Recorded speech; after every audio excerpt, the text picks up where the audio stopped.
What's going on, guys? Sports Runs on Diesel back at you here with another episode. And obviously today we're going to be talking about Game 3 of the World Series as the Dodgers take a 2-1 series lead in the best-of-7 series here with a 6-2 victory, obviously over Tampa Bay. And Walker Buehler pitched an absolute gem, 6 innings, 1 earned, 1 walk, 10 Ks, and he did it in 93 pitches.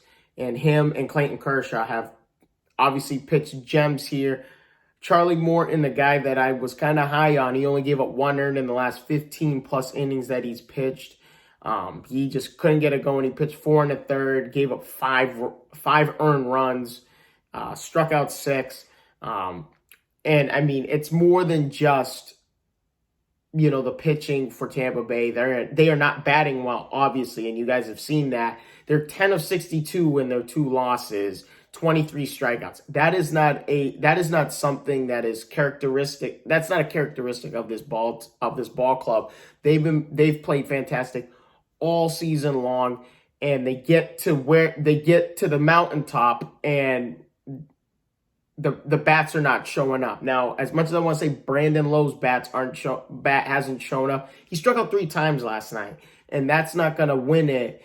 And obviously, that's not going to win it, and that's not going to help your team. This is a guy who leads his team in batting average, home runs, and RBIs, and you expect him to come through in the big moments like this. And he did in Game 2, but he's got to continue it more and more here as the series continues going into Game 4 here on Saturday night. So the biggest thing, they're only hitting .203 for the series, and you give some of that credit to the Los Angeles Dodgers pitching staff. They have made it tough for them. They're creating soft contact, getting a lot of ground outs, and not letting them be able to score first.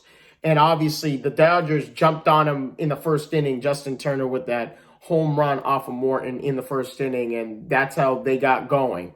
And but when you're Tampa Bay, you have to score first against the Dodgers, because that's the only way.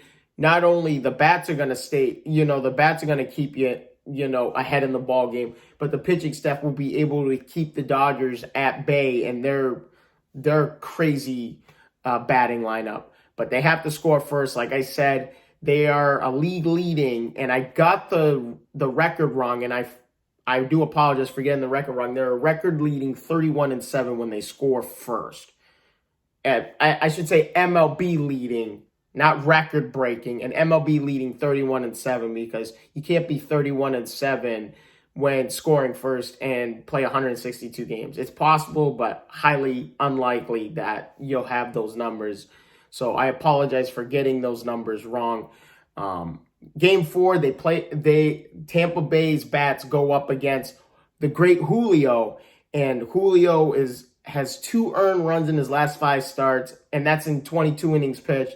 He has within the last 16 innings of those 22 innings, he's given up 2 runs, 1 earned, and I mean he's pitched amazing here in this postseason, and I expect him to pitch well against a Tampa Bay team whose bats have not shown up yet here in this series. But I could be wrong. I expect the Dodgers to win this game, and I mean, this is not going to be a close game. We haven't had a close game yet in this World Series, and I don't expect Game 4 to be a close game at all. I think the Dodgers are going to win this game by at least 3 runs. They could win it by 5-6 runs, and I just don't see the Dodgers losing here in Game 4. Obviously, there's Ryan Yarbrough on the other side, but Ryan Yarborough's cutter has not been great this season. I mean, last year against right-handed batters he was only giving up a batting average of 200 with that cut fastball. This year, right-handed batters are batting .317 when they hit against that cutting fastball. And I just don't see him getting it going here against a stacked Dodgers batting lineup.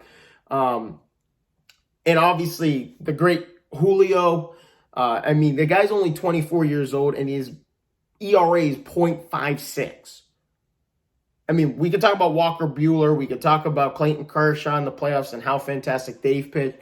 But it's been the great Julio that has been on fire. .56 ERA. Obviously, we know about his mid-90s fastball. His curveball is out of this world. He gets a lot of swings and misses. He gets a lot of, well, he doesn't get a lot of swings and misses, but he gets a lot of soft contact, ground outs. And that's how he pitches. A lot of, obviously his swing and miss rate has been higher in the postseason than it has been in the regular season with that curveball. And then obviously he's got the changeup. And but the real question is, in a close game, who will the Dodgers closer be? Now, obviously, I don't have the answer. I even looked on, I even looked up stuff and did my research on this. I don't know who's going to be the closer for this team in a close game when they're up by 2 or 3, like 1 or 2 runs, and there's a chance for a closer to get a save and and make sure that the other team doesn't, Tampa Bay doesn't come back. But that's the $1 million question. Who's going to be the Dodgers closer when it's a close game? But other than that, that is all I have for you guys. Thank you guys so much for your time. Appreciate all the support you guys have been giving me the last couple of weeks. Stay tuned, obviously, for more MLB. We got Game 4 coming up here Saturday night. And I'm very excited, but thank you guys so much for your time. I'll see you guys all in the next one. Deuces.